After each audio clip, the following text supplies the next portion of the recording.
En Mateo 24, en los versículos 37 al 39, Jesús cuenta cómo los días en los que vivió Noé serían un reflejo del fin de los tiempos. En el día en el que el Hijo del Hombre se manifieste, la sociedad sería como en los días de Noé.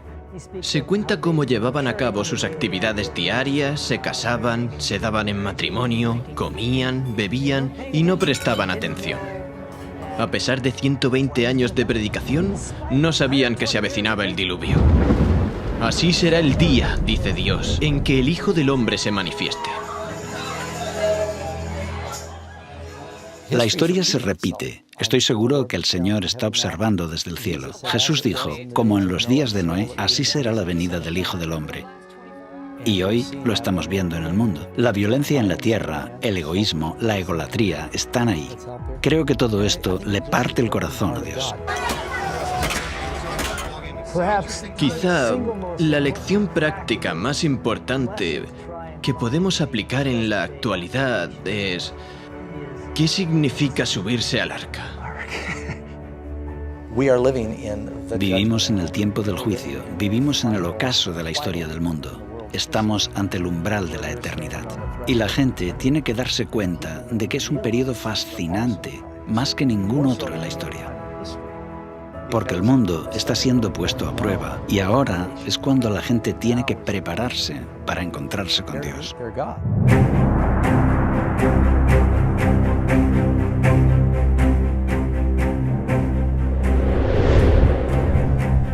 Lo que ocurrió antes del diluvio volverá a suceder justo antes de la segunda venida de Cristo.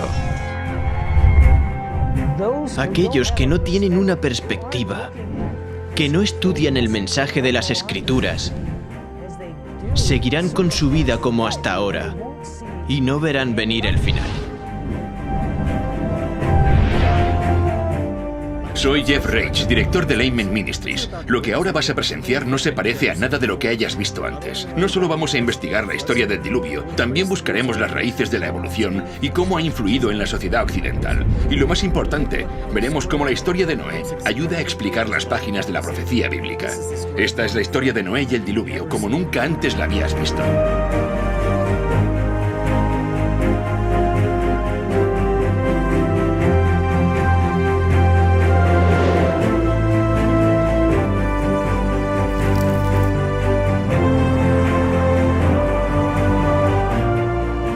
Hoy muchos cristianos esperan la próxima venida de Cristo y se preguntan qué le deparará al planeta Tierra. Harían bien en volver a leer la historia de Noé y el diluvio, porque esa extraordinaria historia de la Biblia revela más del futuro de lo que muchos de nosotros pensamos. De hecho, las pruebas están por todas partes.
Como en los días de Noé.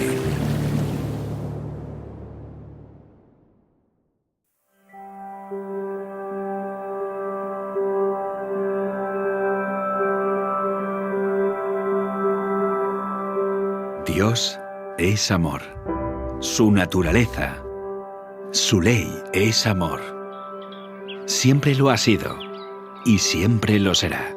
Cada parte de la creación, desde el más pequeño de los insectos que flotan bajo un rayo de sol hasta las vastas galaxias en el lejano espacio exterior, todo es la expresión de su amor inescrutable.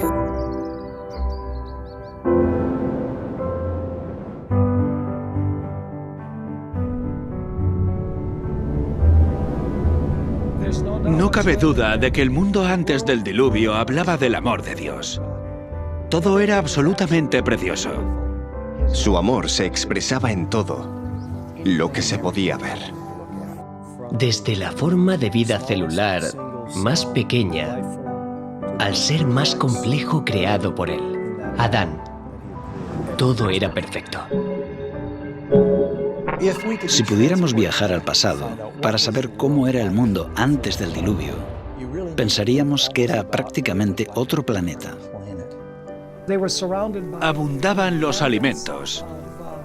Abundaba la belleza en la naturaleza. Las montañas no eran escarpadas, inhóspitas ni peligrosas como las de hoy.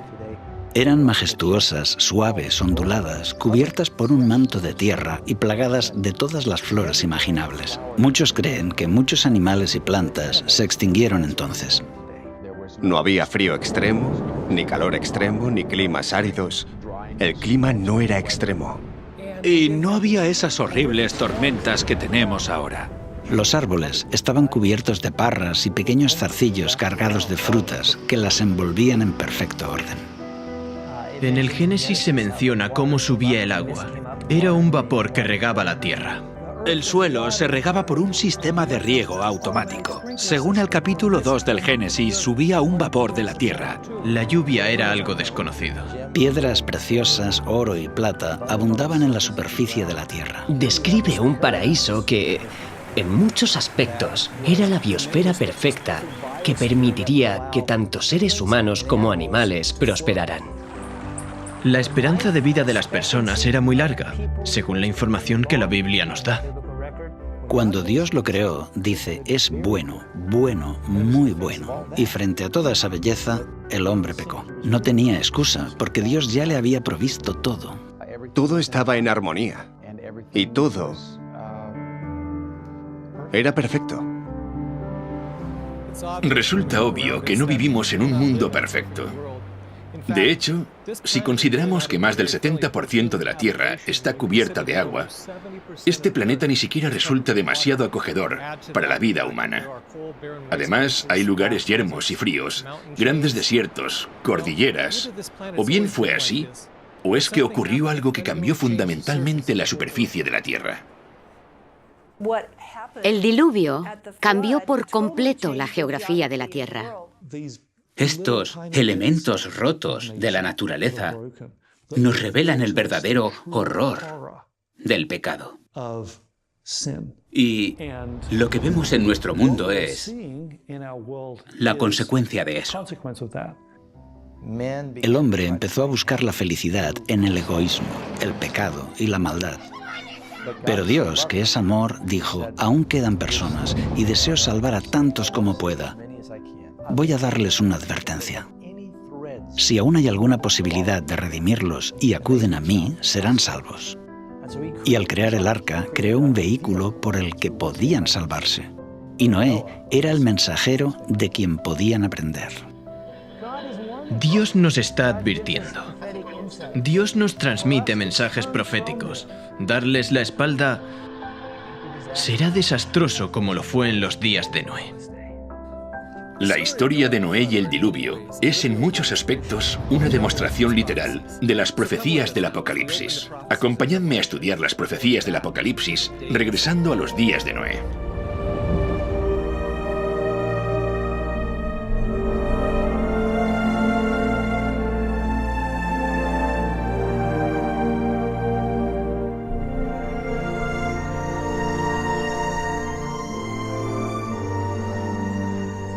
En los días de Noé había signos de decadencia, pero la tierra era aún rica y hermosa gracias a la providencia divina. Las colinas estaban pobladas con árboles majestuosos que sostenían las parras cargadas de frutas. Vastas llanuras revestidas de verdor y del dulce aroma de miles de flores. Los frutos de la tierra eran de una gran variedad y de una abundancia casi ilimitada. Los árboles superaban en tamaño, belleza y perfecta simetría a los más hermosos del presente. Su madera era fina y noble, muy parecida a la piedra y apenas un poco menos duradera que esta. Abundaban el oro, la plata y las piedras preciosas. La raza humana aún conservaba mucho de su vigor original. Solo unas pocas generaciones habían pasado desde que Adán tuvo acceso al árbol de la vida, y la vida del hombre aún se contaba en siglos.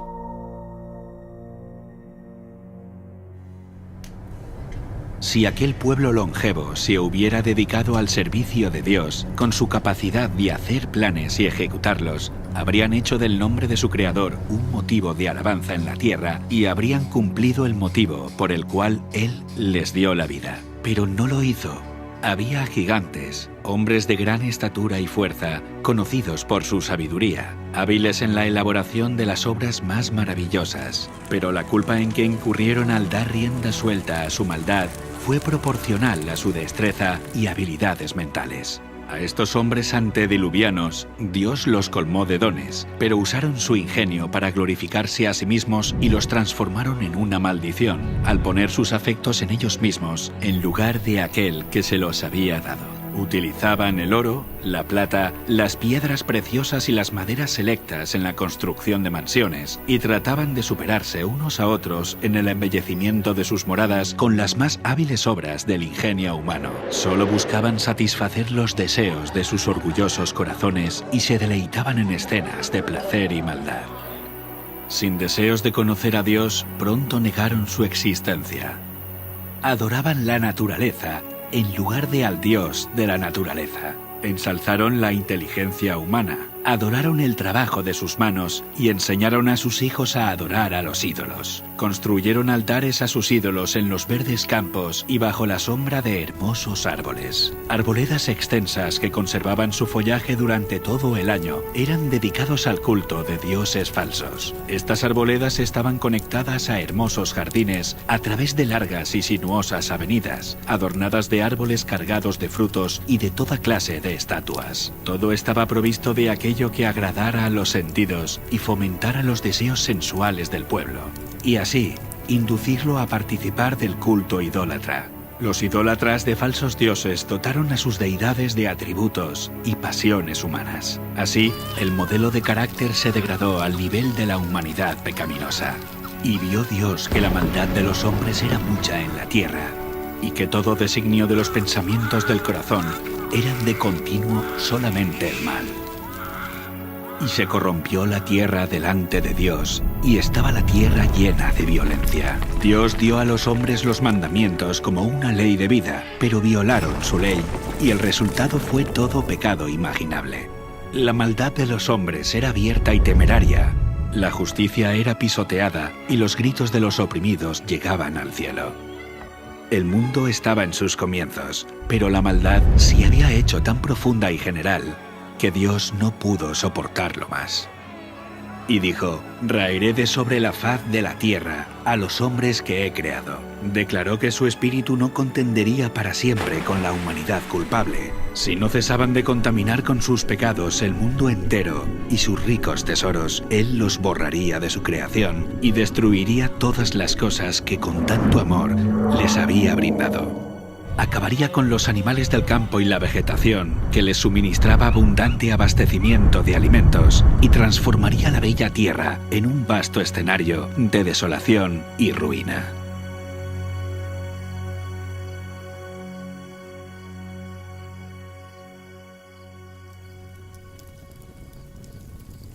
«120 años antes del diluvio, el Señor contó su propósito a Noé por medio de un ángel y le ordenó construir un arca. Mientras la construía, Noé tenía que predicar que Dios iba a traer sobre la tierra un diluvio para destruir a los impíos. Aquellos que creyeran el mensaje y se preparasen para este acontecimiento, arrepintiéndose y reformándose, obtendrían el perdón y serían salvos. Dios dio a Noé las dimensiones exactas del arca e instrucciones explícitas acerca de todos los detalles para su construcción. La sabiduría humana no habría podido idear una construcción de semejante resistencia y durabilidad. Dios fue el diseñador y Noé el maestro constructor. Tenía 3 pisos de altura y una puerta en uno de los lados. La luz entraba por la parte superior y las distintas secciones estaban dispuestas de forma que todas estaban iluminadas. El material que se empleó en la construcción del arca fue el ciprés o madera de gofer, que resistiría al deterioro durante cientos de años. La construcción de esta inmensa estructura fue un proceso lento y laborioso. El arca por sí misma no hubiera podido resistir la tormenta que se avecinaba sobre la tierra. Solo Dios podía proteger a sus siervos de las aguas tempestuosas. Por la fe, Noé, cuando fue advertido por Dios acerca de cosas que aún no se veían, con temor preparó el arca en que su casa se salvaría, y por esa fe condenó al mundo y fue hecho heredero de la justicia que viene por medio de la fe. Mientras Noé daba al mundo su mensaje de amonestación, su trabajo daba testimonio de su sinceridad. Así su fe se perfeccionó y se manifestó. Dio ejemplo al mundo creyendo lo que Dios le había dicho. Todo lo que poseía lo invirtió en el arca. Mientras construía aquel enorme barco en tierra seca, multitudes de todas direcciones se acercaban para contemplar aquella extraña escena y oír las fervientes palabras de tan singular predicador. Cada martillazo dado en la construcción del arca era un testimonio para la gente. Aún así, no se arrepintieron delante de Dios. No quisieron renunciar a sus pecados. Durante el tiempo que aún quedaba hasta el diluvio, su fe fue puesta a prueba, pero no pasaron la prueba. Vencidos por la incredulidad reinante, se unieron a sus antiguos compañeros para rechazar el solemne mensaje. Algunos estaban plenamente convencidos y hubieran atendido las palabras de advertencia, pero eran tantos los que se burlaban y lo ridiculizaban que terminaron participando de ese mismo espíritu. No todos los hombres de aquella generación eran idólatras en el sentido estricto de la palabra. Muchos decían adorar a Dios. Afirmaban que sus ídolos eran representaciones de la deidad y que a través de ellos la gente obtenía un concepto más claro del ser divino. Al tratar de representar a Dios mediante objetos materiales, cegaron sus mentes respecto a la majestad y el poder del Creador. Dejaron de ver la santidad de su carácter y la naturaleza sagrada e inmutable de sus requisitos. A medida que el pecado se generalizaba, este cada vez parecía menos grave y declararon que la ley divina ya no estaba en vigor, que era contrario al carácter de Dios castigar la transgresión, y negaron que sus juicios se dejarían sentir en la tierra.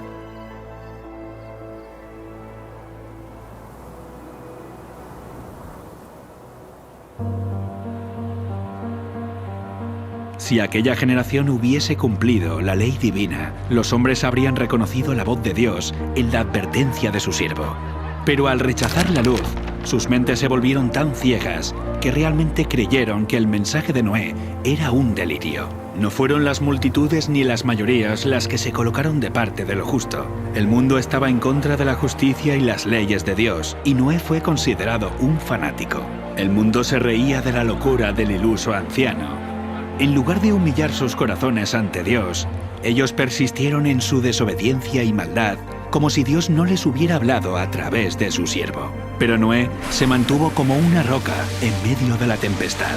Rodeado por el desdén y el ridículo popular, se distinguió por su santa integridad y su fidelidad inquebrantable. Sus palabras iban acompañadas de poder. Su relación con Dios le proporcionaba la fuerza del poder infinito. Durante 120 años, su voz anunció a oídos de aquella generación acontecimientos que, según la sabiduría humana, estaban fuera de toda posibilidad. El mundo antes del diluvio razonaba que durante siglos las leyes de la naturaleza habían permanecido inalterables. Las estaciones se habían sucedido unas a otras en orden. Nunca antes había llovido.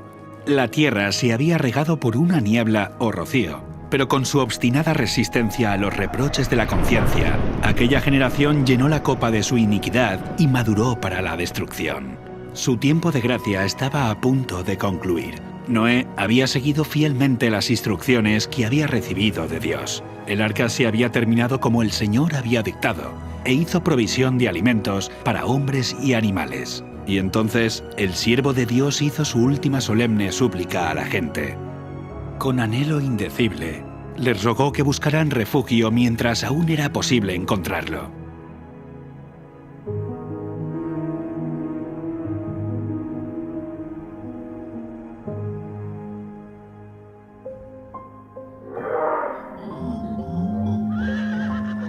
Animales de todo tipo, desde los más feroces hasta los más mansos, se veían venir desde las montañas y los bosques y dirigirse tranquilamente hacia el arca.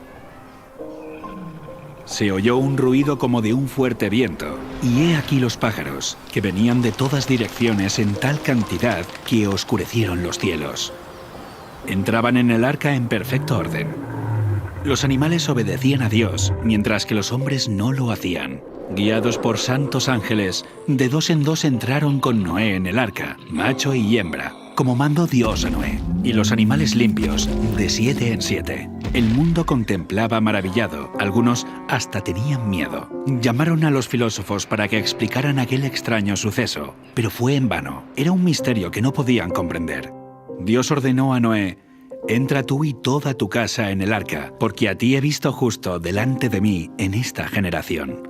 El mundo había rechazado las advertencias de Noé, pero su influencia y ejemplo habían sido una bendición para su familia.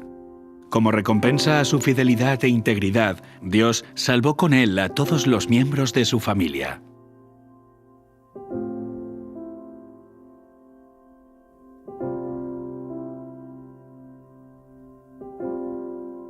La misericordia dejó de suplicar a la raza culpable. Los animales de los campos y las aves del aire habían entrado en su refugio. Noé y su familia estaban dentro del arca. Después, el Señor cerró la puerta. Se vio un relámpago deslumbrante y una nube de gloria aún más brillante descendió del cielo para colocarse ante la entrada del arca. La puerta maciza que no podían cerrar los que estaban dentro fue puesta lentamente en su sitio por manos invisibles. Noé quedó adentro y los que habían desechado la misericordia de Dios quedaron fuera. El sello del cielo fue puesto sobre la puerta. Dios la había cerrado y solamente Dios podía abrirla. Durante 7 días, después de que Noé y su familia hubieran entrado en el arca, no aparecieron señales de la inminente tempestad. Pero al 8º día, las nubes cubrieron los cielos. A estas le siguió el estallido de los truenos y el destello de los rayos. Pronto empezaron a caer grandes gotas de lluvia. El mundo nunca había presenciado nada parecido y el miedo asaltó el corazón de los hombres.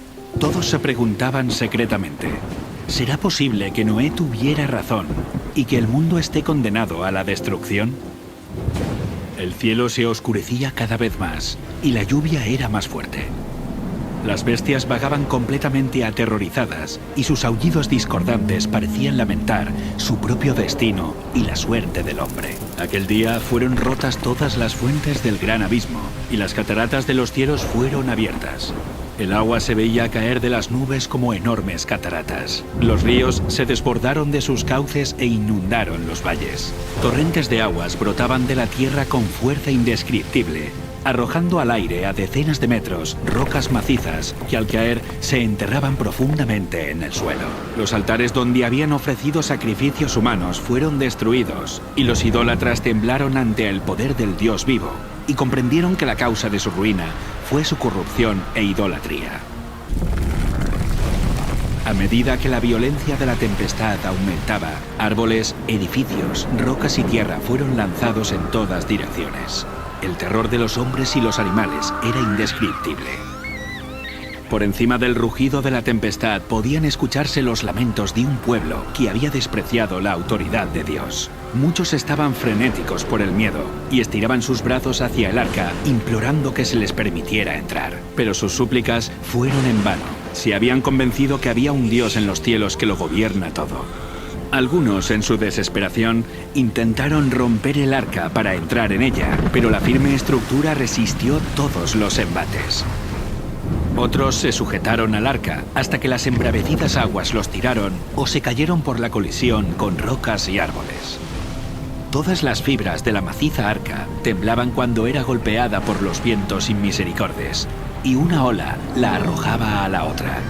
Los rugidos de los animales que estaban dentro del arca expresaban su miedo y dolor. Pero en medio de los revueltos elementos, el arca continuaba flotando con toda seguridad. Otras personas se ataron juntamente con sus hijos en los lomos de poderosos animales, sabiendo que estos eran tenaces para conservar la vida y subirían a las cumbres más altas para escapar del agua que se iba elevando. Otros se ataron a elevados árboles en la cumbre de las colinas o las montañas. Sitio tras sitio que prometía seguridad era abandonado.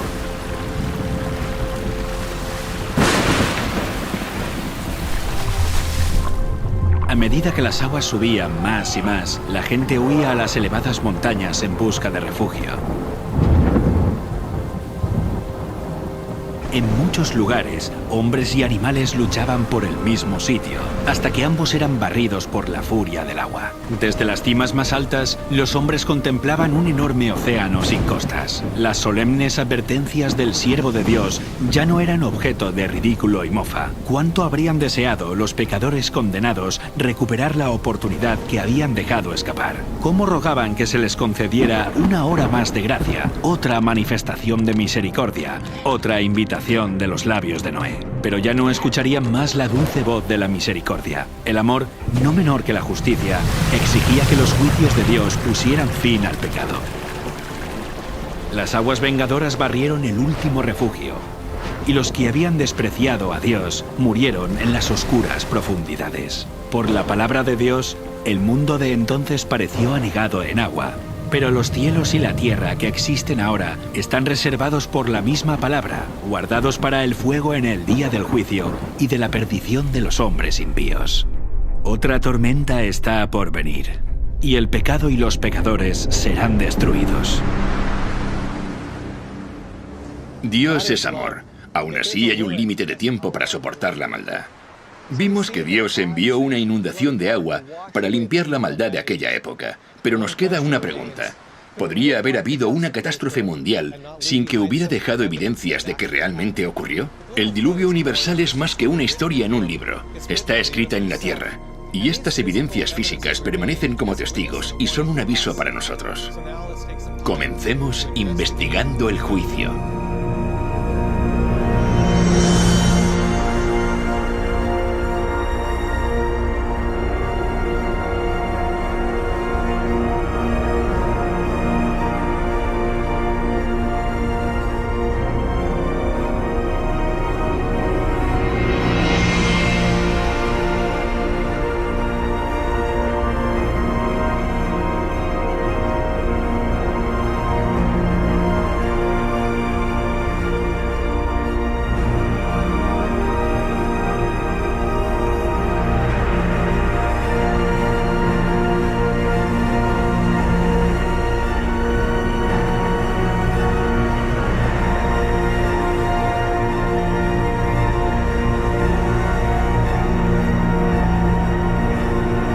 Investigando el juicio.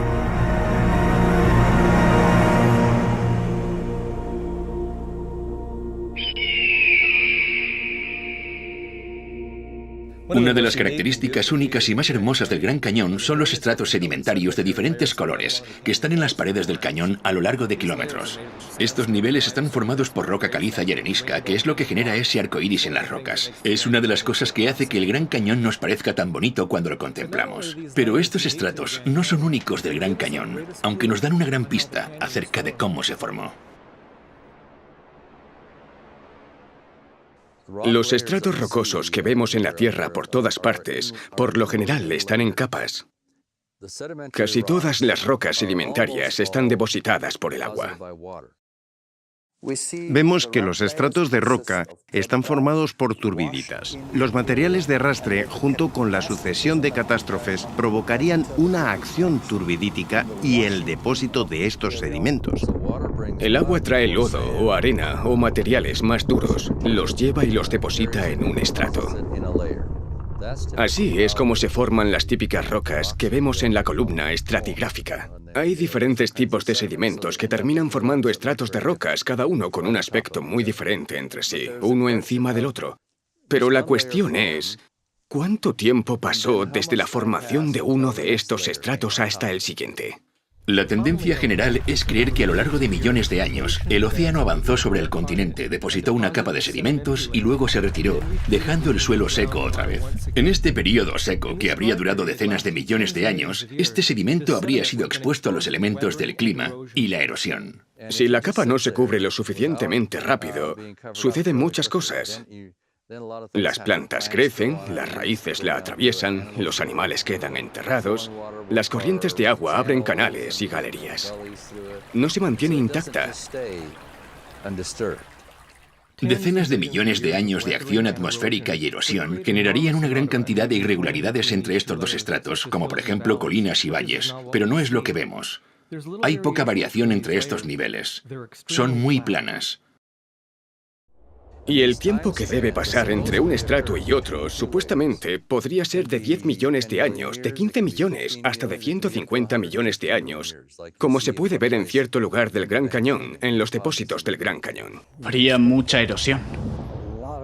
De hecho, tanta erosión que todo el registro debería haberse borrado por completo. La tasa promedio de erosión es de unos 61 milímetros por cada 1000 años. Aplicando la tasa de erosión de 61 milímetros por cada 1000 años, a lo largo de un periodo de 150 millones de años, no deberíamos tener 90 metros de erosión, ni 900 metros de erosión, sino unos 9 kilómetros de erosión. Todos los sedimentos juntos que componen los estratos del Gran Cañón deberían haber soportado una erosión 6 veces mayor. A pesar de esto, los estratos son horizontales. Esto nos dice que se depositaron rápidamente en una sucesión muy rápida. ¿Es realista pensar que pasaron 150 millones de años y este estrato permaneció intacto? No se erosionó formando galerías. Es como si no hubiera pasado el tiempo entre los diferentes estratos. El clima está en continuo cambio y la superficie de la Tierra cambia con él. Las tormentas eléctricas, inundaciones, huracanes, terremotos y el viento, entre otros factores, transforman y esculpen la superficie de nuestro planeta. Estos elementos siempre depositan sedimento o erosionan los sedimentos presentes, provocando que las superficies se vuelvan irregulares. El tiempo hace que cambie. Así que cuando vemos los puntos de contacto entre estos estratos de sedimento y no constatamos evidencias de erosión o de acumulación, no encaja la idea de que pasaron millones de años sin que esta superficie se viera alterada.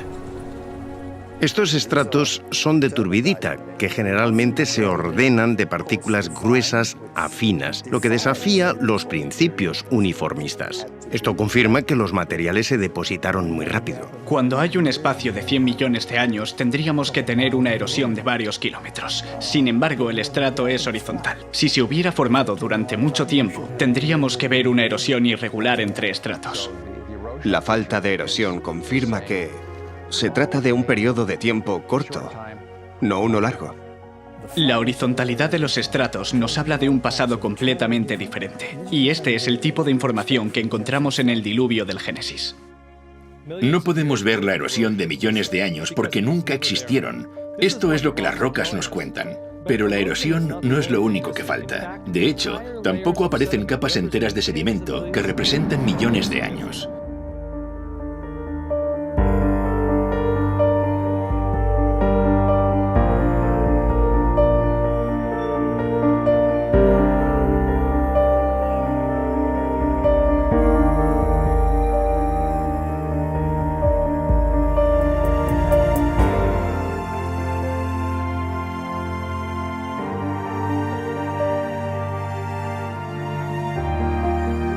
Aquí en el Gran Cañón puedes ver que detrás de mí está esta roca que es ligeramente rojiza. Es arenisca coconino. Está justo encima de esta más oscura de aquí que se llama ermitaño pérmico. Aquí falta un estrato de sedimento entre la arenisca coconino y el estrato ermitaño pérmico, llamada la formación Schnebly Hill. Aquí podemos ver la arenisca coconino con color más tenue y por debajo de esta se encuentra la formación de Schnebly Hill, que faltaba en el Gran Cañón. Debajo de la formación Schnebly Hill está el ermitaño pérmico, aunque más oscurecida, por la vegetación del valle. Esta es la formación Schnebly Hill.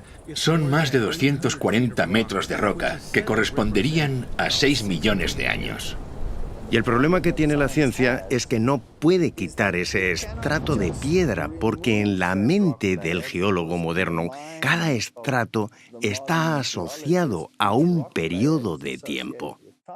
Eliminar un estrato de roca significa que tenemos que quitar ese periodo de tiempo. La solución para ello sería, que los niveles inferiores se formaron. Los que faltan deberían estar ahí porque el tiempo ha transcurrido igual. Pero justo en esa zona la erosión ha debido hacer desaparecer toda la capa hasta el estrato anterior sin que hayan quedado huellas. El siguiente estrato se habría depositado encima. El problema con eso es que el contacto es totalmente horizontal, como la lámina de un vidrio sobre otra, sin que hayan quedado evidencias de esos patrones de erosión que mostrarían una degradación o desgaste profundos. No tenemos ninguno de estos escenarios.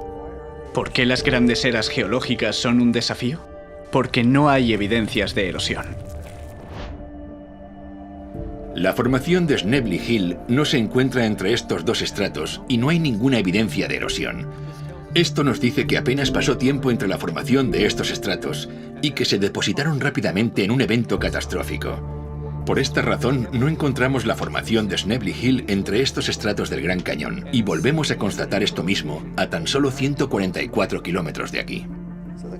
El Gran Cañón es un ejemplo geológico fantástico de catastrofismo y desafía a las teorías modernas que tratan de explicar estas incoherencias. Aquí tenemos piedra caliza de Redwall, que descansa sobre la roca caliza de Moab. Entre estos dos niveles deberíamos ver la formación Temple Butte, que representa hasta 155 millones de años. En lugar de eso, no hay nada. No hay evidencia de los casi 10 kilómetros de erosión que esperaríamos ver durante este largo periodo de tiempo. No hay evidencias de erosión ni de la acumulación, solo un contacto en horizontal. Pero no puede haber un área con una superficie plana de 30 o 40, 50.000 kilómetros cuadrados y que se mantenga así durante 100 millones de años. Después de todo, 1 millón de años es tiempo suficiente como para erosionar 6 o 7 veces toda Norteamérica de su nivel actual hasta su base, hasta el nivel del agua. Aquí el contacto entre la roca caliza de Redwall y la roca caliza de Moab es horizontal, lo que demuestra que pasó poco o ningún espacio de tiempo entre ambos estratos.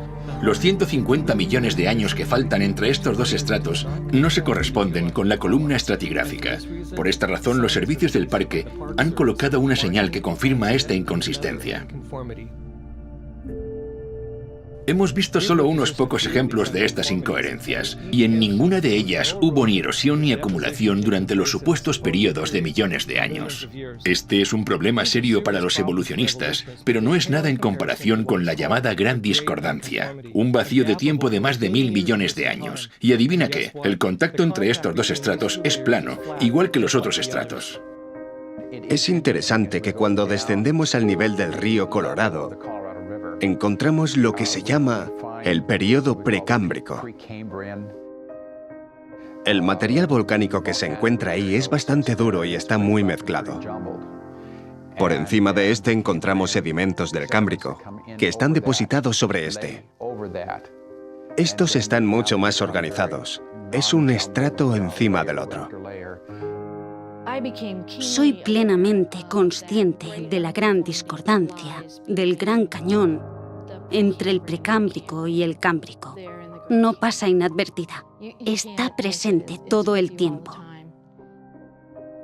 La gran discordancia del Gran Cañón son 1.200 millones de años que faltan entre el nivel del Precámbrico y el Cámbrico.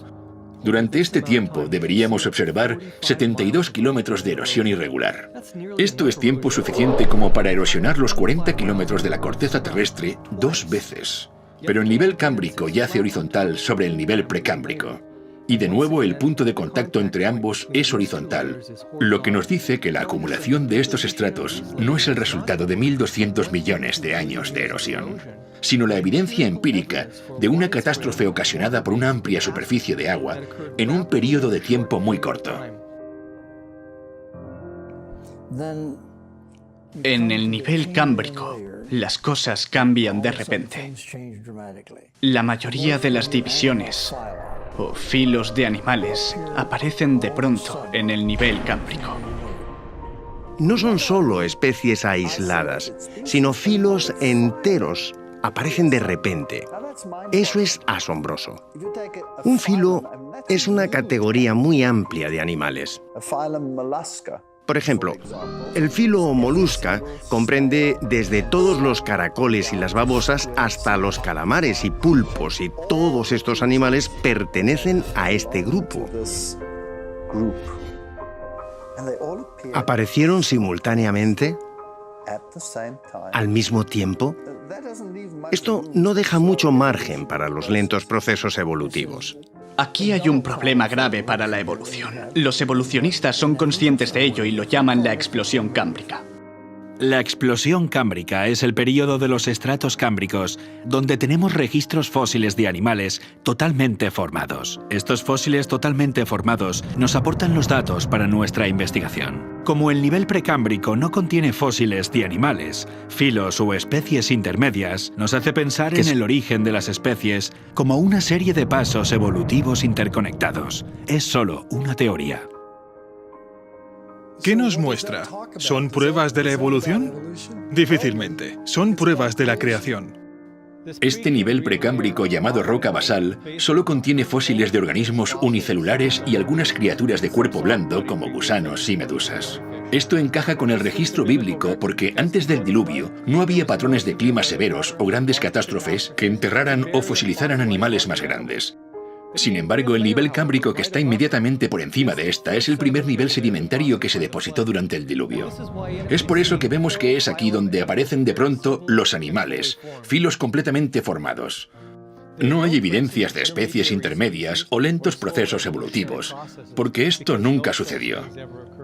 Estos estratos de sedimentos en el Gran Cañón no son evidencia de la evolución. Son testimonios imparciales de un diluvio catastrófico. Cuando vemos el tamaño de estos depósitos, nos muestran que este diluvio catastrófico fue a escala mundial.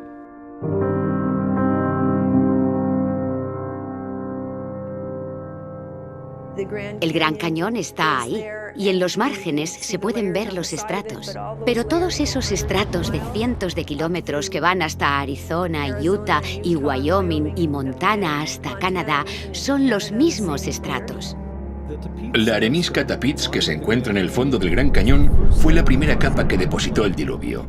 Va desde México, pasa por toda América del Norte, hasta Groenlandia. La formación Morrison cubre 643.000 kilómetros cuadrados, desde Nuevo México hasta Canadá, y la arenisca de San Pedro cubre aproximadamente 800.000 kilómetros cuadrados.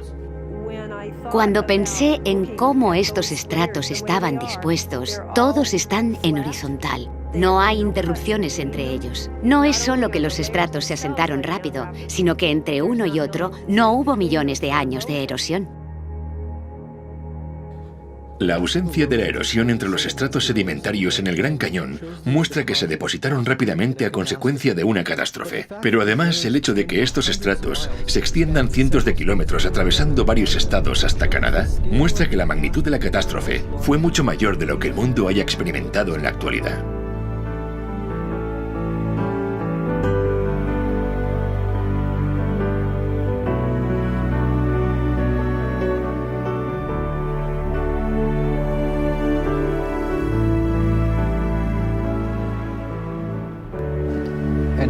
Tenemos evidencias de un diluvio universal cuando observamos los sedimentos, estudiando su estructura, en los fósiles encontrados en esos sedimentos y, ¿por qué no?, también en lo que llamamos la columna estratigráfica. Encontramos el cámbrico, el ordovícico, el silúrico, el devónico, el carbonífero y el pérmico. Esas son algunas de las grandes estructuras que vemos. Las podemos encontrar en Estados Unidos. Vamos a Europa y adivina qué, encontramos las mismas secuencias. Vamos a Asia y encontramos las mismas secuencias. Vamos a Australia y encontramos las mismas secuencias. No solo encontramos las mismas secuencias en la estructura y en el contenido, también en el contenido fósil. Para mí, esto demuestra que algo tuvo que pasar en todo el mundo. Si no fuese de forma simultánea, estuvo muy cerca de serlo. para que se depositaran estos sedimentos y todas las estructuras sedimentarias.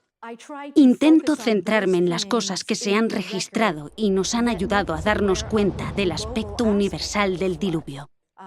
Por ejemplo, lo que llamamos las calizas de Creta del Cretácico y que se encuentran en todo el mundo. La capa de Creta se deposita bajo el agua.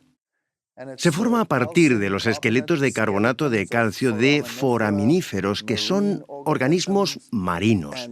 Y hay grandes cantidades de estos organismos. Este estrato se extiende en todo el continente y de continente a continente. Y solo pueden depositarse estando bajo el agua. Por lo tanto, todo el mundo debió estar bajo el agua al mismo tiempo. Estas son pruebas tan convincentes de un diluvio universal que realmente uno necesita de mucha imaginación para contemplarlo como una serie de avances y regresiones periódicas del mar. Y esos son solo un tipo de depósitos que nos dicen que sucedieron cosas de escala mundial, porque tenemos Creta en varias partes del mundo y todas ellas están en la misma posición dentro de la columna geológica. Encontramos que están sobre arena que contiene hierro, que llamamos arenisca glauconítica. Y encontramos la arenisca glauconítica en Inglaterra. Podemos encontrar el mismo estrato de calizo en Estados Unidos, en Alabama. Podemos encontrarlo en Australia. Y adivina qué, sí, siempre está sobre las areniscas glauconíticas y tienen siempre los mismos tipos de fósiles. Este es el kit de la cuestión, y es una prueba de que sucedió algo similar en todo el mundo. Estoy en el margen sur del Gran Cañón a una altura de 2.000 metros sobre el nivel del mar. Estoy aquí sobre lo que llamamos la formación de roca caliza Kaibab. Esta roca caliza se encuentra en toda Nevada, Utah, Arizona e incluso tan lejos como el estado de California. Y está repleta de fósiles marinos. El hecho de que encontremos aquí fósiles marinos nos dice que este estrato debió formarse rápidamente porque es la única manera de que se produzca la fosilización. Hay ciertos tipos de formaciones de roca caliza. Algunas formaciones de rocas calizas características del Gran Cañón y de otras áreas durante el Paleozoico se encuentran también en Europa y Asia y en otras partes del mundo. Estas rocas calizas son muy típicas porque están distribuidas por todo el mundo. En los estratos hay cosas que aquí son características y que están en todo el mundo. Un poco más arriba se aprecian otras características iguales en todo el mundo y un poco más arriba las rocas presentan otras características homogéneas en todo el mundo y así podríamos seguir. Hay muchos ejemplos de esto. Pero ¿por qué están en todo el mundo? La mejor forma de explicarlo es mediante una catástrofe a nivel mundial. La extensa distribución de caliza de Creta y otras capas sedimentarias se corresponde con lo que se esperaría ver en una catástrofe mundial. Pero los fósiles considerados con frecuencia como pruebas de la evolución, en realidad son evidencia de la historia del diluvio del Génesis. Encontrar los mismos fósiles en las mismas capas, en todo el mundo, es otro punto destacado que da consistencia al relato de un diluvio universal, un fenómeno mundial. Y cuando vemos los registros fósiles, encontramos fósiles más pequeños, menos complejos en el fondo. Y conforme subimos por la columna estratigráfica, encontramos una complejidad cada vez mayor. Y esto ha llevado a muchas personas a creer en una progresión evolutiva en el registro fósil que iría de lo simple a lo complejo. De hecho, no sucede así. No existe ningún animal simple. Todo animal, toda criatura encontrada es muy compleja. Mucha gente habla sobre eso como la primera aparición de vida. Quisiera sugerir que no deberíamos verlo como un registro de vida, sino un registro de muerte. Es el primer registro preservado de las cosas que murieron. Tenemos esta compleja destrucción por agua, el diluvio. Y conforme estos sedimentos se están depositando, también se depositan y quedan atrapadas las formas de vida conforme van muriendo. De más sencillos a más complejos a más complejos. Es obvio que si cubres un medio con turbidita, los seres que viven en el fondo quedarán enterrados en el fondo. Los que nadan en un nivel superior quedarán enterrados en un nivel más alto. y los que están en la parte superior los encontraremos arriba. Eso es exactamente lo que vemos. Encontramos que los peces están fosilizados en su posición de nado, algunas veces con comida en su boca. Es una muerte instantánea. Los fósiles solo se forman cuando se entierran con rapidez. Para tener un entierro rápido se necesita una catástrofe, una avalancha de barro provocada por lluvias intensas o por un diluvio. El hecho de que haya tantos fósiles en todo el mundo o en los mismos estratos demuestra un entierro rápido a escala mundial. Otra pista que señala que esto fue el resultado de un diluvio universal es el hecho de que estos animales fueron arrastrados a los llamados cementerios fósiles por corrientes muy fuertes. Cementerios fósiles.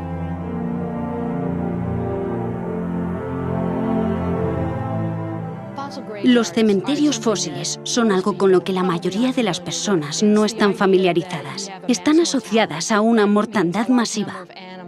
Eso significa que muchos animales murieron y fueron enterrados casi al mismo tiempo. Y probablemente el más popular de estos tipos de depósitos son los de dinosaurios. Pero hay zonas de concentración que siempre me han hecho pensar. Tenemos que entender cómo se comportan los sedimentos. Tal vez se trataba de zonas bajas y esos animales fueron arrastrados y depositados en una depresión, de manera que las aguas que movían estos cuerpos los concentraron ahí. Encontramos este tipo de cosas en todo el mundo. Por ejemplo, hay estratos en el centro de Utah con braquiópodos. Los braquiópodos son como las almejas. Hay, quién sabe, millones de estos organismos formando estos estratos. Eso es un cementerio fósil, una cantidad de fósiles desmesurada. En este momento estoy trabajando en un yacimiento óseo en Wyoming, donde tenemos restos de 10.000 dinosaurios o más. Esto verdaderamente nos habla de una catástrofe. No se forman yacimientos óseos sin que haya una catástrofe. Al menos en nuestro yacimiento encontramos que los huesos no están como esperaríamos que estuvieran si un grupo de animales hubiera muerto en un periodo de tiempo muy amplio. En lugar de eso, los huesos están desarticulados y organizados según su tamaño. Hay huesos grandes al fondo y huesos pequeños arriba, y la única manera de que esto pase es que toda esta gran cantidad de restos fueran transportados como si una corriente los arrastrara hacia las aguas más profundas y los huesos se clasificaran conforme se iban moviendo. Por ejemplo, la cuenca Karoo es enorme y los dinosaurios y las criaturas están orientados según la dirección de la corriente del agua. El pensamiento moderno diría que estos animales debieron depositarse en cuencas de ríos y después se esparcieron prácticamente por todo el continente. Eso sería un río gigante. No es algo que suceda hoy en día. Habría que imaginarse un mundo completamente diferente en el pasado. Hay tantas cosas que apuntan hacia un diluvio universal.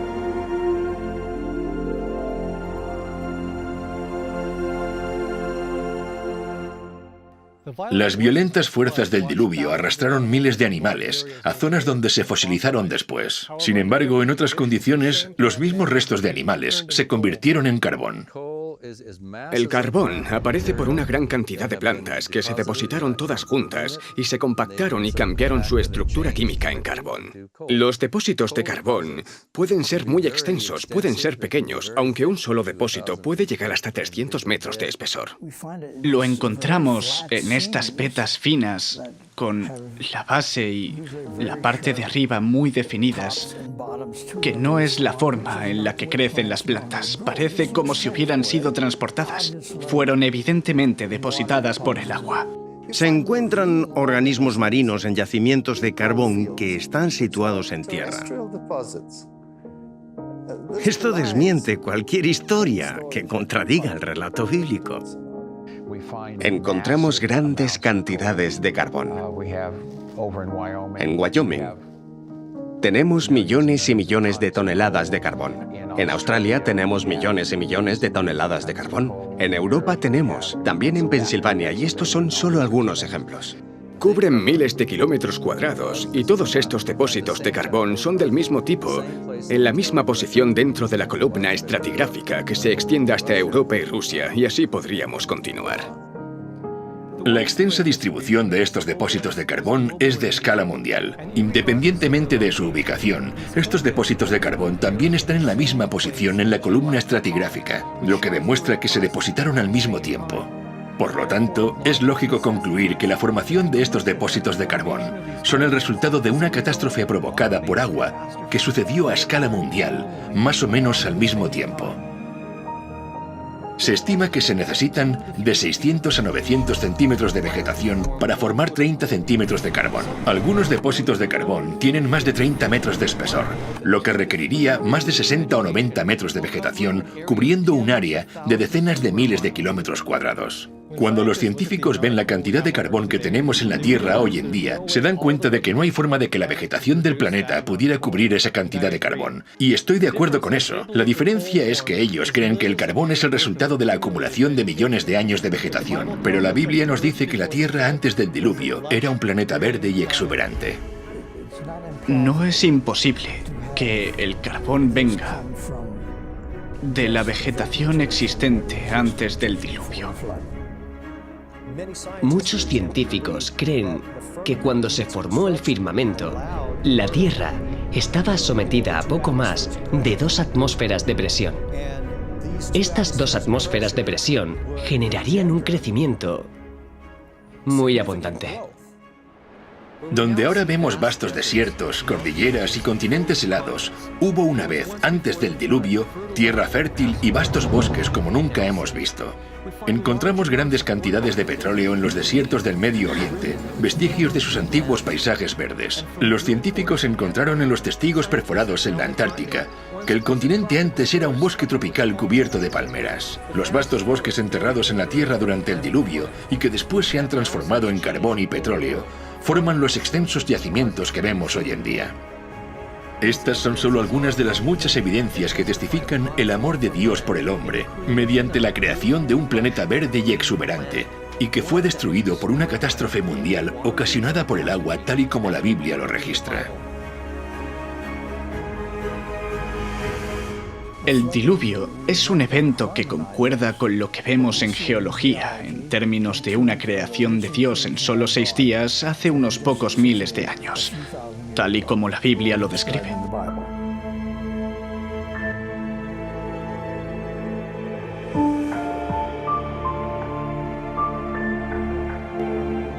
Hay tantas evidencias que no es posible investigarlas todas en tan poco tiempo, pero mirando a gran escala todo el panorama, vemos que la Tierra nos habla por sí misma.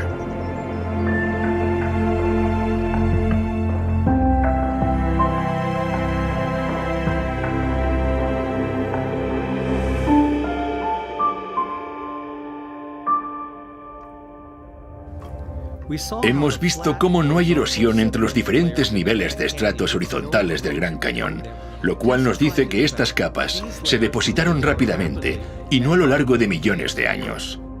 Hemos visto que la magnitud de esta catástrofe tuvo que ser al menos tan grande como el tamaño de algunos de estos estratos que formó, y que incluso se extiende a otros continentes, lo que confirma su impacto mundial. Hemos analizado cómo no hay rastro de erosión en estas capas sedimentarias durante los supuestos cientos de millones, o incluso miles de millones de años, mostrando que esto no concuerda con el modelo evolutivo. Comprobamos que en el primer estrato sedimentario se encuentran animales fósiles completamente formados, y no en etapas evolutivas progresivas. Hemos visto cómo la existencia de fósiles en estas capas son la evidencia de que fueron rápidamente enterrados, ya que algunos fósiles de peces se encuentran con comida en su boca y en posición de nado. Encontramos que los grandes cementerios fósiles son una sólida prueba de que miles de animales muertos, peces, mamíferos e incluso aves, fueron arrastrados juntos y depositados en depresiones donde quedaron cubiertos y fosilizados. Hemos visto cómo los depósitos enormes de carbón y petróleo que ahora encontramos solo pudieron formarse por la compactación de la vegetación existente de una tierra verde y exuberante que fue destruida y enterrada. Vimos cómo el estrato de creta del Cretácico, formado por el diluvio, cubre todos los continentes tal y como cabría esperar en una catástrofe mundial. Cuando miramos estas pruebas en perspectiva, ¿qué vemos? La propia Tierra nos dice que una vez fue diezmada por una catástrofe mundial provocada por el agua.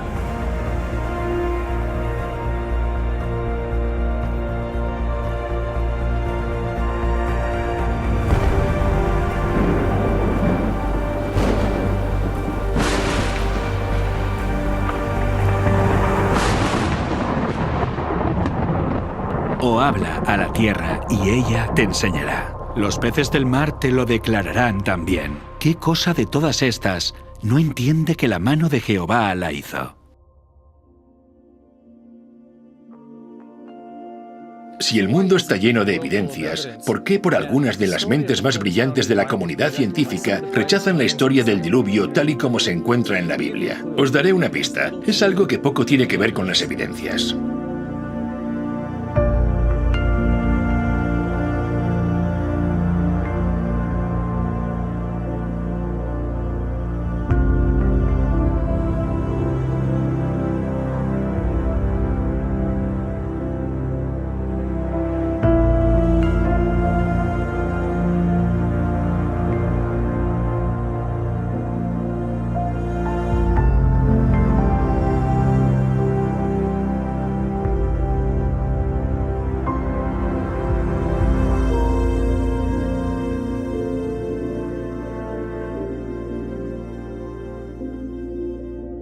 La Biblia nos da una explicación de la historia.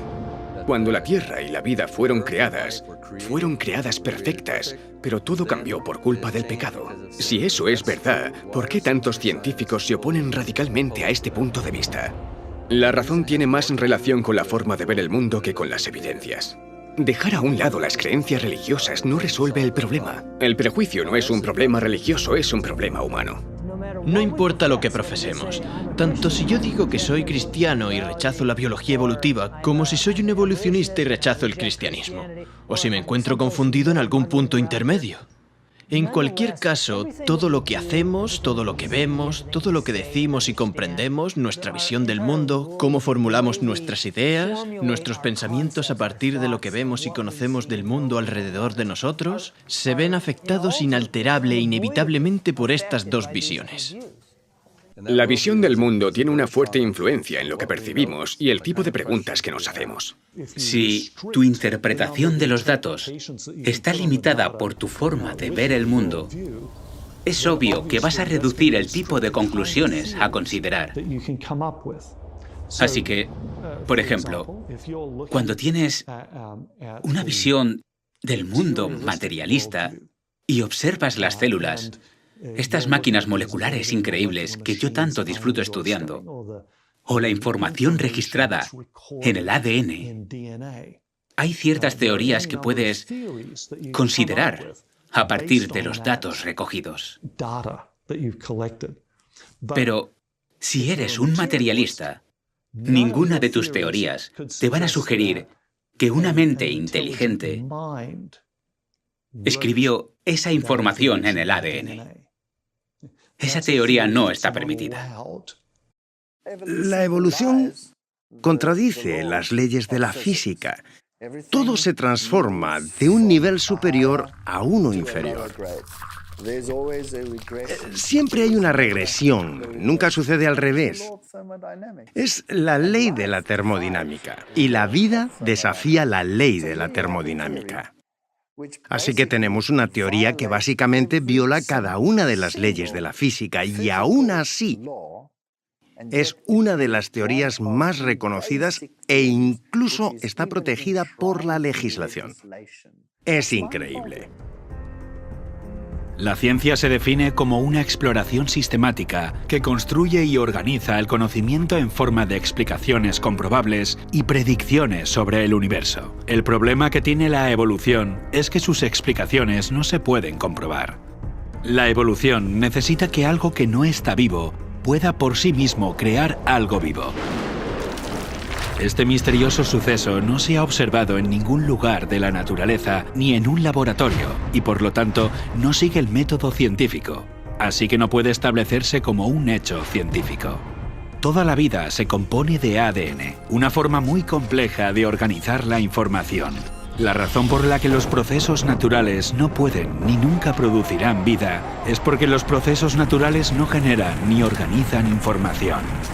La organización requiere de inteligencia.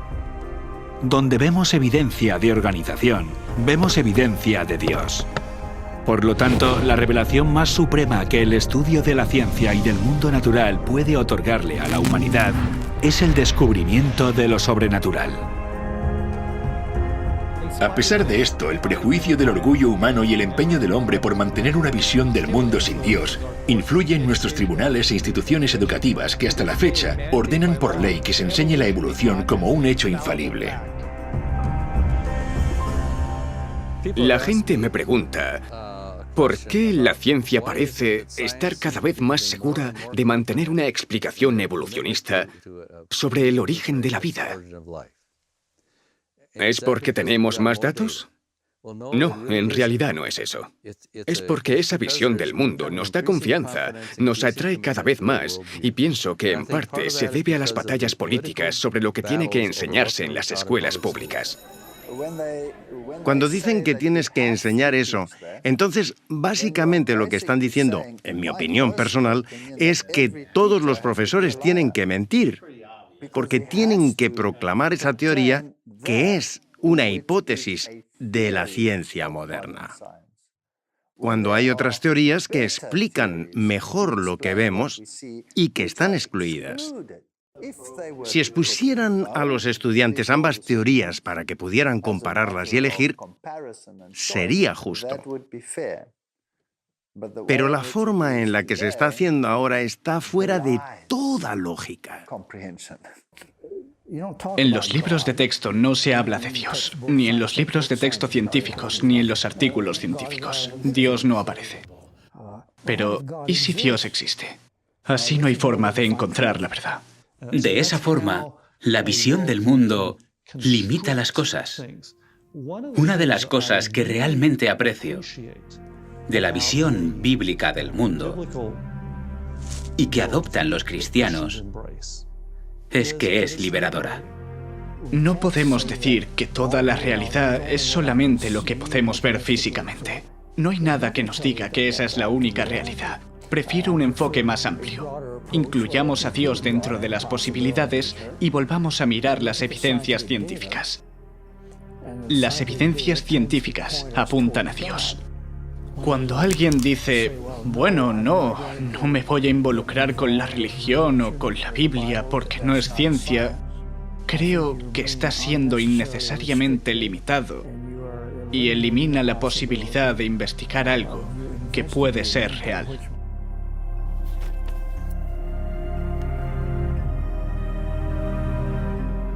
La ciencia tiene cierto atractivo para la mente independiente y el corazón de los humanos. La ciencia es el reino de lo humano. Es lo que hemos hecho. Es lo que sabemos. Mientras que la religión, la fe, el cristianismo, es el reino de Dios.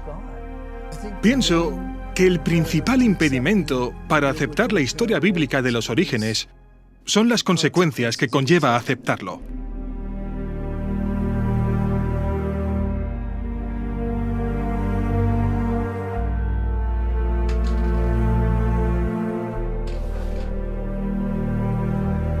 El problema de poner a Dios dentro del debate es que inevitablemente nos recuerda la cuestión de la responsabilidad moral.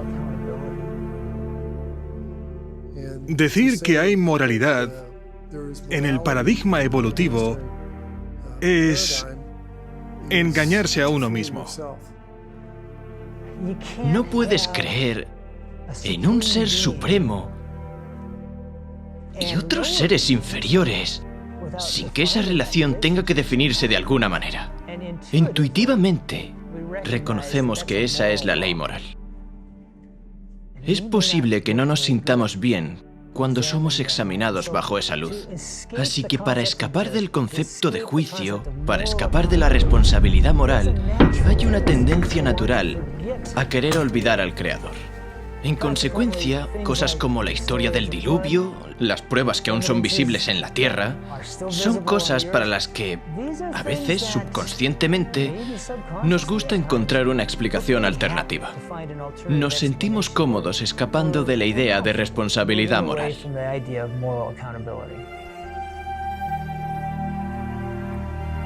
Eliminar la responsabilidad moral implica reescribir la historia del mundo, y esto es precisamente lo que ha ocurrido. Se adoptó una nueva visión del mundo, en particular una visión del mundo que no incluía la historia del diluvio, intentando así eliminar el juicio de Dios y en consecuencia toda responsabilidad moral. Pero ¿cómo es que tuvo éxito una visión tan radicalmente distinta? La oportunidad perfecta surgió hacia el final de la Edad Media.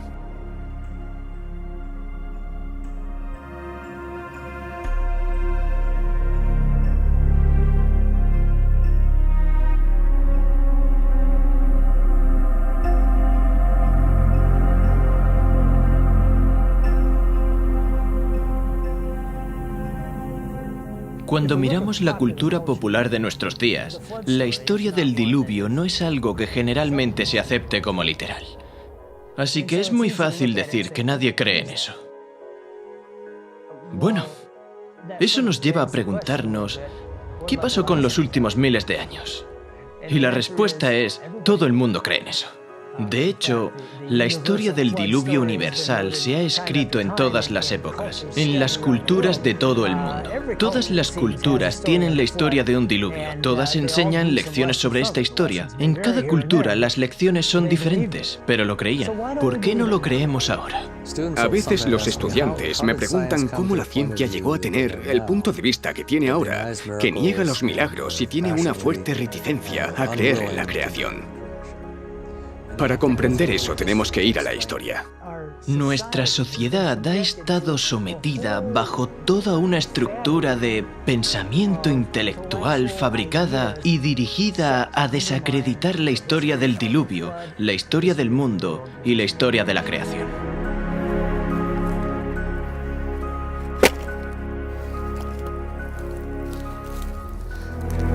El gran encubrimiento, ocultando el juicio.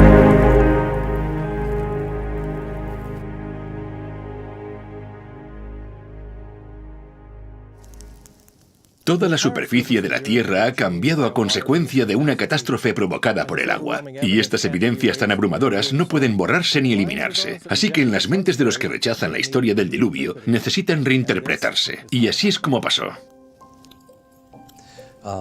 Durante toda la Edad Media, algunos sectores de la sociedad eran muy autocráticos y dogmáticos y perseguían a la gente, lo que hacía que la vida fuera muy difícil para las personas. Los reprimían.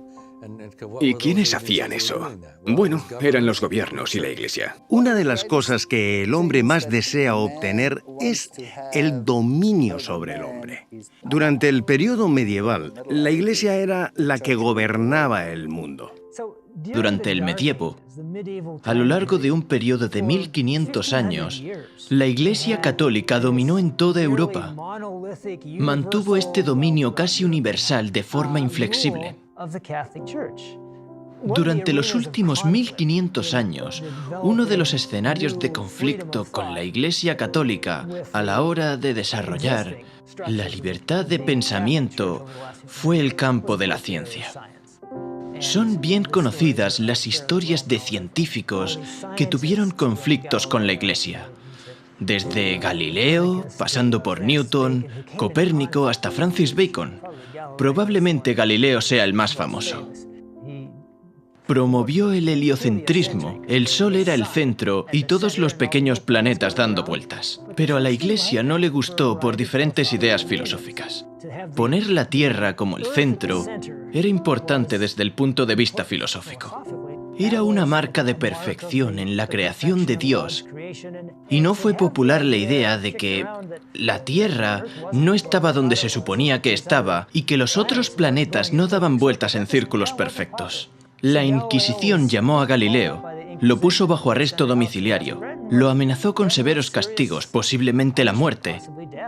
Por desgracia, muchas veces recordamos esta historia para mostrar que entre el cristianismo y la ciencia hay un antagonismo que no se puede resolver. Esto no es lo que deberíamos aprender de esta lección, porque cuando vemos las enseñanzas de la Iglesia durante el medievo, en muchos casos no tiene nada que ver con lo que dice la Biblia. El mundo ha estado sometido a un pensamiento religioso muy rígido. Y cualquier cosa que se saliera de ese esquema tan restringido se consideraba que iba en contra de la verdad, en contra de Dios, contra la Biblia, y debía ser eliminado por la fuerza mediante la acción de la Inquisición y con la pena de muerte. Finalmente, se llegó a un punto en el que la gente estaba cansada de eso. Estaban hartos de eso. La Iglesia perdía credibilidad por culpa de eso, por la manera en la que trataban a la gente. Los gobiernos, la gente estaba harta de cómo los gobiernos los habían tratado, y esto hizo que los eruditos comenzaran a desvincularse de la autoridad y de estas instituciones autocráticas. Se veía a Dios como un Dios vengativo, que acechaba en el bosque esperando a que el transgresor hiciera algo mal. Y los reyes gobernaban no con amor, sino con codicia. Controlaban no por amor, sino a través del miedo. Y esto incluía a la Iglesia. Al ver que este poder abusivo había prevalecido en Europa, rechazaron rotundamente a la Iglesia católica. Y claro, según su forma de pensar, esto significaba que habían rechazado definitivamente el cristianismo. Eso hizo que la sociedad se volviera más atea. Y la mentalidad del hombre es, bueno, ¿cuál era esta fuerza que me restringía? La fuerza que restringe cualquier expansión de la mente es Dios. Así que deshagámonos de Él, deshagámonos de Dios para que podamos crecer intelectualmente. Eso es lo que sucedió en la Revolución Francesa. En lugar de someter a las masas a sus dogmas en sumisión ciega, el trabajo de Roma dio como resultado convertirlos en infieles y revolucionarios. Consideraron que su avaricia y crueldad eran fruto de la Biblia y no aceptarían nada de eso. Roma había malinterpretado el carácter de Dios y ahora los hombres rechazaban a la Biblia y a su autor. Esto automáticamente desencadenó en la Revolución Francesa y la total anulación del poder de la Iglesia que se había mantenido sobre la gente por más de 1000 años. En la Asamblea Nacional de Francia, la turba revolucionaria declaró que solo se rendiría culto a la razón. Presentaron a una mujer hermosa adornada con un manto azul y la proclamaron la diosa de la razón. Encumbraron a la diosa de la razón. La razón tomó el lugar de la fe en Dios. Llevaron a esta mujer en carruaje a Notre Dame, destruyeron la iglesia y predicaron semanalmente el ateísmo. Los franceses respondieron a los siglos de opresión y persecución que habían sufrido por parte de la Iglesia Católica, estableciendo una nueva forma de gobierno. En lugar de una nación con una visión cristiana del mundo, aunque distorsionada y dominada por la Iglesia Católica, a la sociedad se le inculcó una visión ateísta del mundo, desprovista de cualquier influencia cristiana, y a esto se le llamó la Ilustración. No querían tener nada que ver con Dios. Veían a Dios como un tirano. Se forzaba a la gente a creer. Así que quitemos ahora a Dios de la ecuación. Y eso ocurrió en la Revolución Francesa. Pasamos de un punto donde Dios era el centro a hacer que todo se basara en la razón. El ateísmo surgió en Francia con mucha fuerza. Mira lo que pasó en Francia. Se quemaba la Biblia, se destruía. Y a esto lo llamaron la era de la Ilustración. Así que aparece esta ilustración que elimina por completo a Dios. Los sacerdotes católicos fueron excluidos de todos los estamentos de la sociedad francesa y fueron los que sufrieron la tasa de mortalidad per cápita más alta. Los ánimos estaban muy revueltos y se volcaron en contra de la Iglesia. En la mayoría de los casos, eso significó que renunciaron al cristianismo. En un esfuerzo por defender la ciencia y la razón como los nuevos ideales de la sociedad, los esfuerzos de las corrientes ateas se enfocaron en descristianizar Francia durante el período conocido como el Reinado del Terror. Se capturó y ejecutó a los sacerdotes. Las iglesias y los monumentos religiosos sufrieron vandalismo o fueron destruidos. La palabra santo se eliminó de las señalizaciones de las calles. Se prohibió el culto a Dios. Quemaron públicamente la Biblia al grito de guerra de los infieles franceses que decían «aplasten al despreciable», refiriéndose a Cristo y lo que su iglesia representaba. Muchos fueron asesinados mientras oraban de rodillas y sus cuerpos eran abandonados mientras caían en sus mismos lugares de adoración. En los bosques donde se reunían los cristianos se colgaban cadáveres de los árboles y estaban esparcidos por todas partes. Todo esto perteneció al movimiento ateo llamado la Ilustración, y quienes deseaban destronar a la Iglesia Católica de siglos de tortura y matanza ahora hacían los mismos crímenes. La culminación de los eventos que provocó la Ilustración y luego la Revolución Francesa parecían indicar la muerte del cristianismo. Todo pasó como lo hubiera querido Satanás. Su política es el engaño, y su propósito es traer al hombre dolor y miseria para desfigurar la obra de Dios, estorbar sus planes divinos de benevolencia y amor, y así causar dolor en el cielo. De esta forma, mediante las artes del engaño, lleva al hombre a culpar a Dios como si toda esta miseria fuera resultado de los planes del Creador. Cuando el pueblo descubrió que el romanismo era un engaño, optó por hacerle creer que todas las religiones eran engañosas y la Biblia una fábula. Parecía como si el papado fuese a morir. La sociedad era libre de considerar una alternativa diferente, digámoslo así. Esta era de la Ilustración, este libre pensamiento, fue en realidad el inicio de lo que llamamos la ciencia moderna. Este movimiento no dependía de ninguna autoridad. Esto sucedió en el periodo que llamamos la Ilustración. Ya no tienes nada que te ate. Puedes explorar. Puedes empezar a observar. Y puedes empezar a usar la razón humana. De hecho, la gente comenzaba a desconfiar de los gobiernos y de la Iglesia. Querían pensar por sí mismos y lograr mayor libertad para el hombre. Y esta libertad se reorientó en muchas direcciones que incluyen romper con la idea de que Dios existe. De no ser por la Revolución Francesa y la idea de que Dios no está involucrado en el proceso y la razón sustituye a Dios, el pensamiento evolucionista no habría encontrado un suelo fértil donde crecer. En la nueva generación de científicos que estudian la Tierra, los más notables son Lyell y Darwin. Surgieron en el siglo XIX. Charles Lyell fue un geólogo que introdujo por primera vez el concepto de que había grandes periodos de tiempo en el desarrollo de las características geológicas y después escribió la obra Principios de Geología. Este punto de vista geológico que Lyell expone en su libro se conoce como uniformismo. El uniformismo establece que los procesos que se han desarrollado y que han ocurrido en el pasado son semejantes a los que tenemos ahora. Si hay algo que en la actualidad necesita mucho tiempo para desarrollarse, también en el pasado debió necesitar mucho tiempo.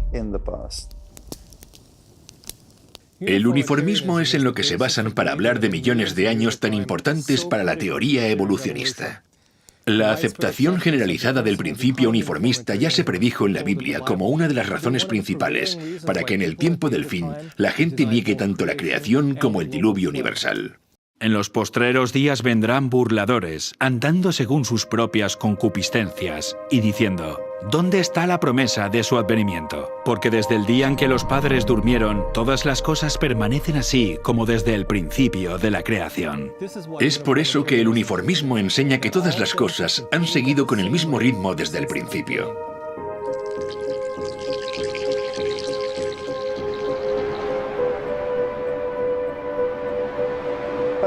Pero ¿y si hay una catástrofe? Si hay una gran tormenta y todo el material que el uniformismo dijo que desaparecía lentamente, desaparece así de rápido. Y eso es lo que vemos.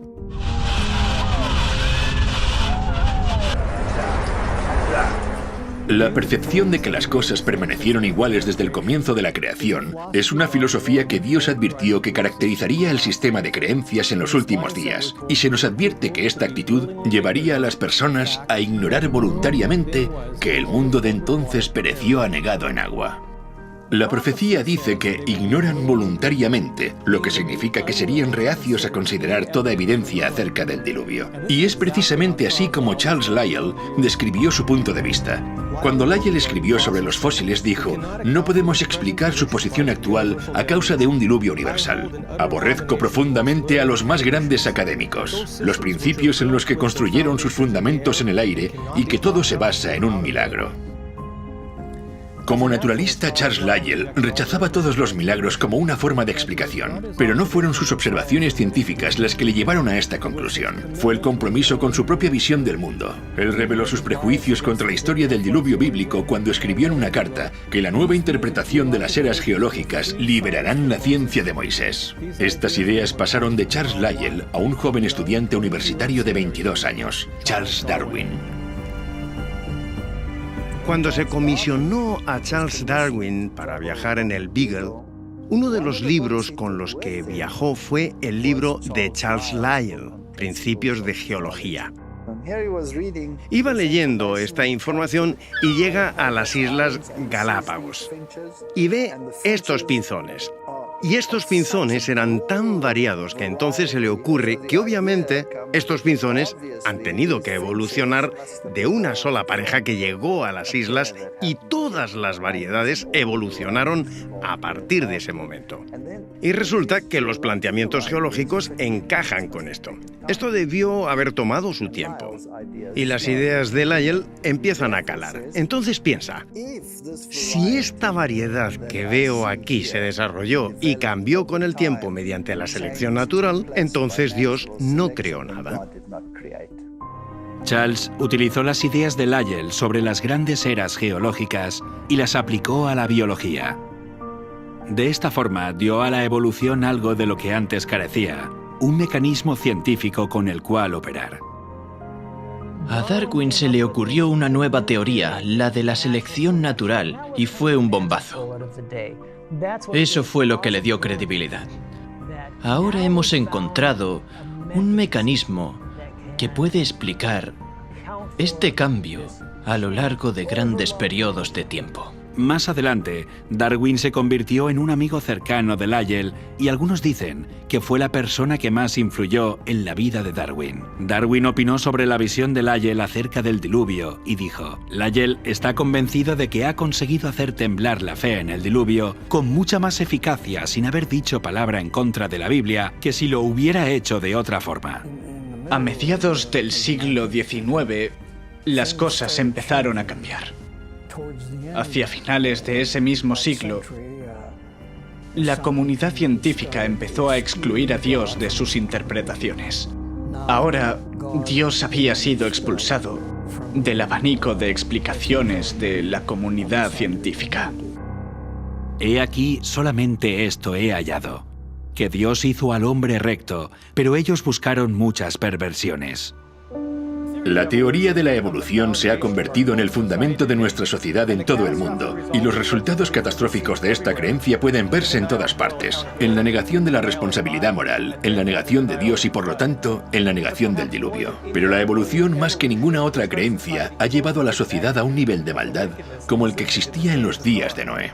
Y vio Jehová que la maldad de los hombres era mucha en la tierra, y que todo designio de los pensamientos del corazón de ellos eran de continuo solamente el mal.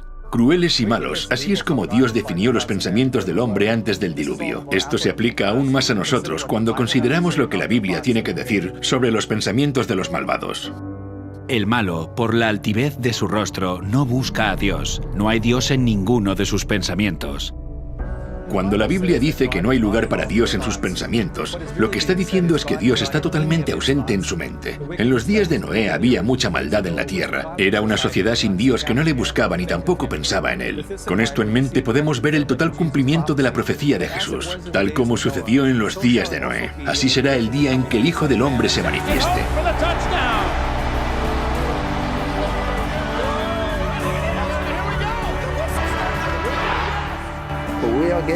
Estamos llegando a un punto en el que Dios está completamente excluido, incluso de los sistemas políticos y de las leyes que se aprueban. Le están borrando de la existencia humana y de la mente de forma totalmente intencionada. Hoy nos encontramos en el mismo punto. Muchas cosas pasaron antes del diluvio. Concretamente, la Biblia nos dice que la tierra estaba llena de violencia. Y la gente, evidentemente, no solo eran culpables de ser violentos, más bien parece que se entretenían con la violencia. Y esto es algo que pasa actualmente en el mundo. Muchas personas sofisticadas y agradables se sorprenderían con la idea de ser culpables de asesinato, pero no le dan mucha importancia a entretenerse viendo cómo otras personas cometen asesinatos. Pasa lo mismo con el adulterio. La gente dirá que no cometerían adulterio, pero se entretienen viéndolo y la Biblia habla sobre esto. No solo son los que lo hacen, sino también los que se complacen con los que lo practican. En la actualidad tenemos el concepto de que se puede hacer lo que a uno le dé la gana. La falta de respeto a la palabra de Dios comenzó a finales del siglo XVIII y a comienzos del siglo XIX. La evolución eliminó la conciencia de que Dios es nuestro creador, que tenemos un creador, que tenemos un Dios personal y que hay un juicio. Si crees en la evolución, es absurdo creer en un juicio.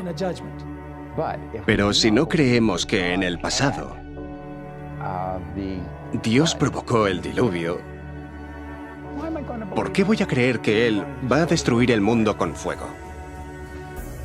No tiene sentido. Así que si puedo hacer que niegues el diluvio, básicamente conseguiré que niegues la destrucción eterna del mundo tal y como lo conocemos. Mientras nuestra cultura globalizada se aleja de la idea de que hay unos principios morales absolutos y nuestra cultura evita adoptar un modelo moral, vemos cómo se incrementa el sufrimiento, el crimen y la miseria de forma proporcional hasta el punto de que ni siquiera se respeta la vida misma. Mientras las cosas siguen empeorando en nuestro mundo, se hace evidente por qué es necesario un juicio justo y por qué también fue necesario en los días de Noé. El mal se había fomentado hasta el punto que ya no hubo solución. Habría continuado a ese nivel para siempre, lo que habría supuesto un universo de miseria eterna. ¿Quién querría vivir en un universo como ese durante toda la eternidad? Si ves a los padres ante las tumbas de sus hijos y la agonía y el dolor que esto conlleva, debe haber un juicio. Y es por eso que Dios ha marcado un límite para evitar que la humanidad fuese sepultada sin que quedaran testigos del amor de Dios y del propósito original de la creación, el de vivir en paz, armonía y amor juntos con Dios. Fue entonces que Dios tuvo que intervenir para que no se perdiera la historia acerca del amor de Dios. Así que Dios tuvo que intervenir. Dios es amoroso, Dios es paciente, pero como le dijo Moisés, aunque es paciente y ofrece abundante perdón y misericordia, no tendrá por inocente al culpable. Hay un tiempo para el juicio. Y el Señor dijo, no contenderá mi espíritu con el hombre para siempre, porque ciertamente él es carne, mas serán sus días 120 años. El texto dice que hubo 120 años de avisos y súplicas. El juicio no vino así como así, aunque los que prefieren ignorar que Noé lo advirtió durante los 120 años que estuvo predicando, pueden pensar que sí lo hizo. El juicio siempre ha estado atenuado con la misericordia, pero la misericordia no impide el juicio.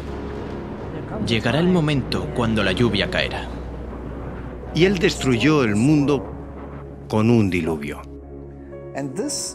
Y esta destrucción es la garantía de que vendrá otro juicio después de este.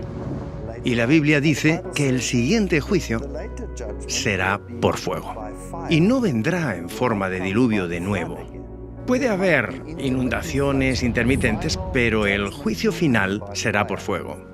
por lo cual el mundo de entonces pereció anegado en agua. Pero los cielos y la tierra que existen ahora están reservados por la misma palabra, guardados para el fuego en el día del juicio y de la perdición de los hombres impíos.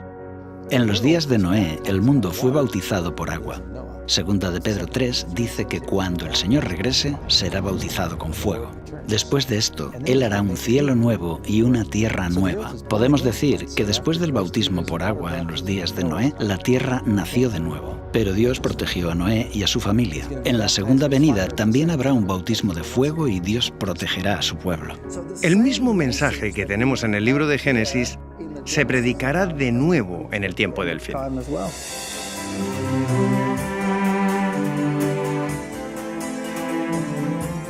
En el fin de los tiempos los días de Noé se repetirán, y las rocas y fósiles de la tierra permanecen como testimonios de este suceso. Como sucede en la historia del Génesis, la propia tierra es tanto un registro como una profecía que nos advierte de que otro juicio está por venir. ¿Pero cuándo? En el tiempo del fin, el hombre recibe 3 advertencias inmediatamente antes de la segunda venida de Cristo. Estas advertencias son dadas por 3 ángeles y son conocidas como el mensaje de los 3 ángeles. Cuando en los días de Noé se dio el mensaje del juicio, fue la hora del primer juicio de la tierra. Ahora, en el tiempo del fin, el mensaje del primer ángel se hace eco de la advertencia de Noé al anunciar: la hora de su juicio ha llegado. En la segunda parte de los días de Noé, investigaremos estos mensajes y también descubriremos en qué año se anunció la hora del juicio y cuándo comenzarán a contar los días de Noé para la última generación.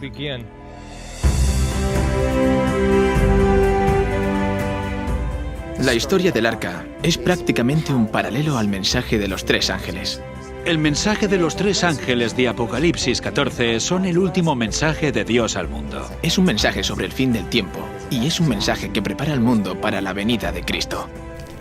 Noé siguió las instrucciones de Dios en la construcción del arca, y veremos cómo este mensaje de los 3 ángeles apunta hacia una antigua estructura diseñada por Dios, que revela las instrucciones que debería seguir el pueblo de Dios en preparación para su segunda venida en el tiempo del fin.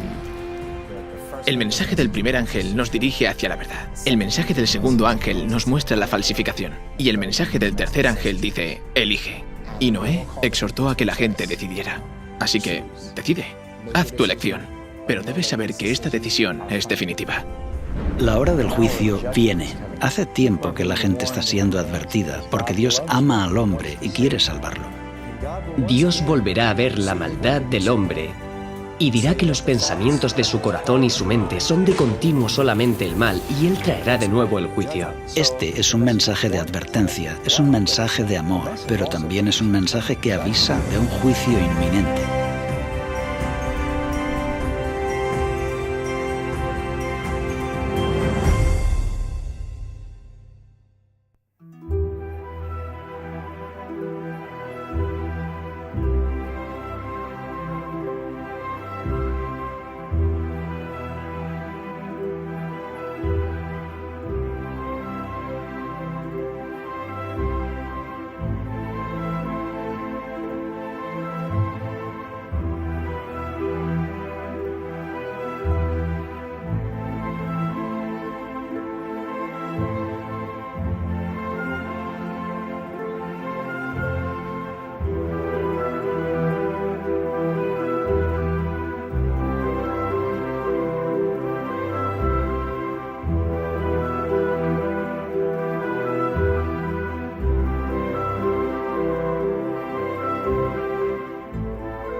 Cuando conocí la verdad bíblica, también fue el momento de tomar una decisión. Era ateo y la profecía me dijo que había un Dios. Así que he tenido que tomar decisiones, y las decisiones son difíciles. Cuando tomé la decisión de no creer más en la evolución, sino predicar sobre la creación, esto trajo consecuencias, porque yo era zoólogo y estaba en una universidad secular en el departamento de zoología. La consecuencia fue que renuncié. No estaba dispuesto a transigir con aquello por lo que creo que era un beneficio económico.